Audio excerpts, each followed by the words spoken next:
बगुला भगत की कहानी। दूरस्थ वन में स्थित एक जलाशय में मछलियां, केकड़े, मेढक और नाना प्रकार के जीव जंतु रहा करते थे।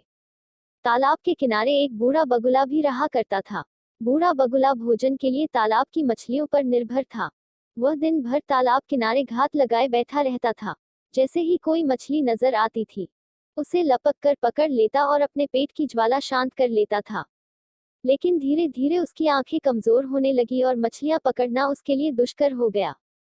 अब वह दिन रात एक टांग पर खड़ा होकर सोचता रहता कि ऐसी हालत में कैसे भोजन की व्यवस्था की जाए। एक दिन उसे एक युक्ति सूझी। युक्तिनुसार वह तालाब के किनारे गया और एक टांग पर खड़ा होकर जोर जोर से विलाप करने लगा। उसे इस तरह विलाप करता देख तालाब में रहने वाला एक केकड़ा आश्चर्यचकित होकर उसके पास आया और पूछने लगा, बगुला मामा, क्या बात है? इस तरह आंसू क्यों बहा रहे हो? क्या आज कोई मछली हाथ नहीं लगी? बगुला बोला, बेटा, कैसी बात कर रहे हो? अब मैंने वैराग्य का जीवन अपना लिया है और मछलियों तथा अन्य जीवों का शिकार करना छोड़ दिया है। वैसे भी इस जलाशय के समीप रहते हुए मुझे वर्षों हो गए हैं। यहाँ रहने वाले जलचरों के प्रति मन में प्रेम और अपनत्व का भाव जाग चुका है, इसलिए मैं उनके प्राण नहीं हर सकता हूँ। तो इस तरह विलाप करने का क्या कारण है मामा? केकड़े ने उत्सुकतावश पूछा। मैं तो इस तालाब में रहने वाले अपने भाई बंधुओं के लिए विलाप कर रहा हूँ। आज ही एक जाने माने ज्योतिष को मैंने ये भविष्यवाणी करते सुना था कि इस क्षेत्र में 12 वर्षों के लिए अकाल पड़ेगा। यहाँ स्थित समस्त जलाशय सूख जाएंगे और उनमें रहने वाले जीव जंतु भूख प्यास से मर जाएंगे। आसपास के सभी छोटे जलाशयों के जीव जंतु बड़ी बड़ी झीलों की ओर प्रस्थान कर रहे हैं, किंतु इस जलाशय के जीव जंतु निश्चिंत बैठे हैं। इस जलाशय का जलस्तर अत्यंत कम है। सूखा पड़ने पर यह अतिशीघ्र सूख जाएगा। यहाँ के रहवासी सभी जलचर मारे जाएंगे। यही सोच सोचकर मेरे आंसू नहीं थम रहे हैं।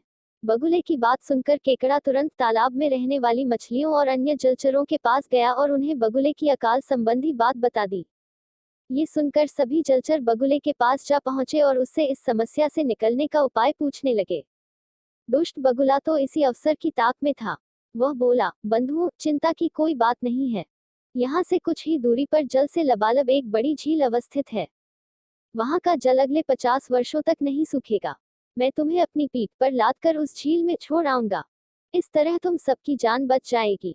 बगुले की बात सुनकर सभी जलचरों में पहले जाने की होड़ लग गई और वे बगुले से अनुनय करने लग गए। बगुला मामा, हमें वहां पहले पहुंचा दो। ये देख बगुले की बाँछें खिल गई। उसने सबको शांत किया और बोला, बंधुओं, मैं तुम सबको एक एक कर अपनी पीठ पर लादकर उस झील तक ले जाऊंगा। फिर चाहे मेरा जो हाल हो, आखिर तुम सब मेरे अपने हो। उस दिन के बाद से बगुला प्रतिदिन एक मछली को अपनी पीठ पर लादकर ले जाता और कुछ दूरी तय करने के बाद एक बड़ी शिला पर पटक कर मार डालता। फिर छक कर अपना पेट भरने के बाद दूसरे दिन दूसरा शिकार अपनी पीठ पर लादकर चल पड़ता। ऐसे ही कई दिन बीत गए। अब बगुले को बिना परिश्रम के रोज एक मछली का आहार मिलने लगा। एक दिन जब बगुला तालाब के किनारे गया तो केकड़ा बोला, बगुला मामा, आपने सूखा पड़ने की बात मुझे सबसे पहले बताई, किंतु अब तक आप मुझे बड़ी झील लेकर नहीं गए। आज मैं आपकी कुछ नहीं सुनूंगा। आज आपको मुझे ही लेकर जाना होगा। बगुला भी रोज मछली खाकर ऊब चुका था।